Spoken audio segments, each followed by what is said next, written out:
Hey guys, what's up? Yokorama here. Today I'm here to bring you guys an anime review of the anime series known as Ozuma.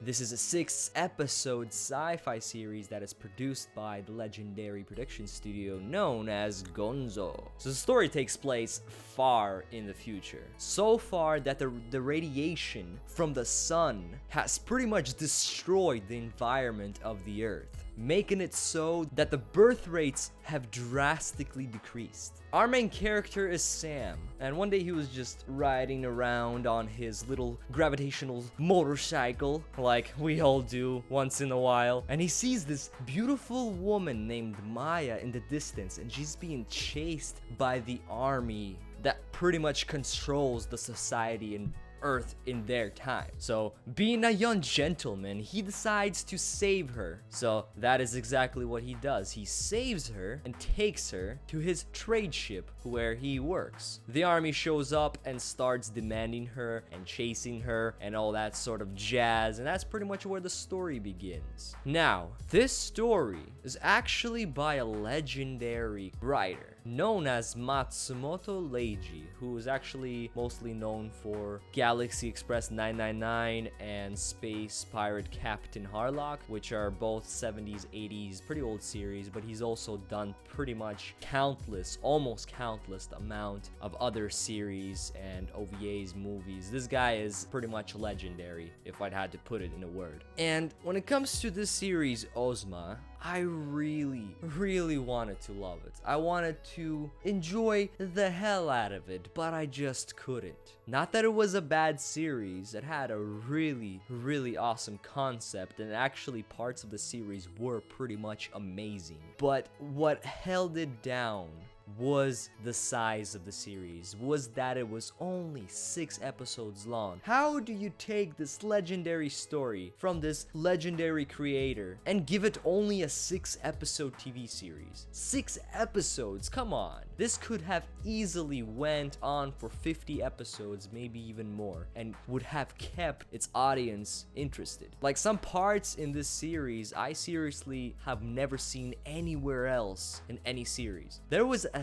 freaking battle with submarine ships, but not your regular kind of submarines, not the kind of submarines that go underwater. No, they were battles with submarine ships that go under sand, and they're shooting torpedoes, and that was some intense battles that I've never seen before anywhere else. I definitely like to see more of that kind of stuff. And who doesn't love a story about future Earth that was pretty much destroyed? Only a certain amount of people survived. There's this group that's trying to take over the world. It's freaking awesome. This is at least one of my favorite type of stories. Definitely comes with a bag of cliches, but I love them. But some of the cliches that I could have went without in this series was definitely Sam's and Maya's relationship, since he's a young boy and he saves this woman who I guess is young but obviously older than him, and he pretty much becomes obsessed with her. He wants to devote his life to protecting her and saving her. He risks his life, he risks his crew's life, he risks everything just to save her and help her out, which is really weird and totally unrealistic. And the other thing was the masked man who is the villain.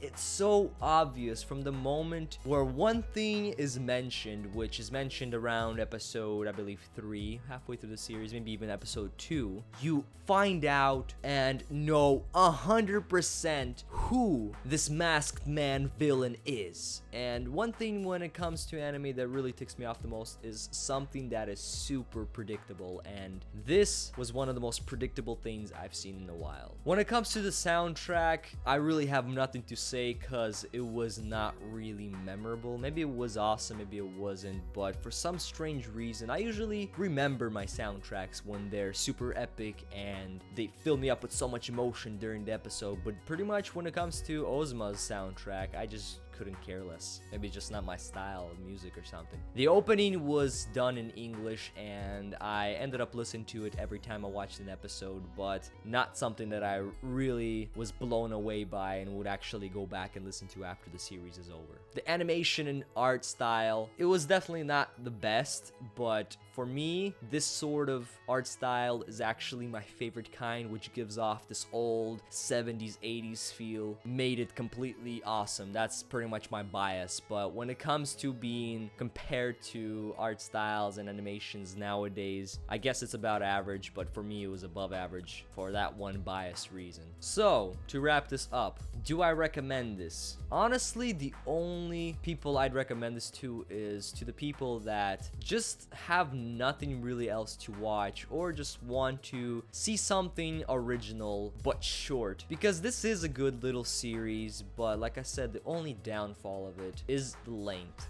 If it was longer, this might have been one of my favorites of the year, but since it's only 6 episodes long, it sort of went down the drain for me. But nonetheless, it's a good series, and I do recommend it to people that enjoy something short but sweet, or to people that just have nothing really else to watch and want to fill the gap with something else that is short while they find something else to watch. So if you match one of those people that I've just mentioned, then definitely give this a shot. So yeah guys, if you guys seen Ozuma, let me know in the comment section below what you guys thought of it. You guys agree, disagree, and all that kind of jazz. If you guys are gonna check this series out, make sure you come back afterwards and leave me a comment below. Tell me what your guys' first impressions are. I'm Yokurama, Facebook and Twitter in the description below, so don't forget to like and follow me there. Make sure you like, favorite, and subscribe to the YouTube channel if you enjoy these sort of videos. And baby, I'm out. Peace.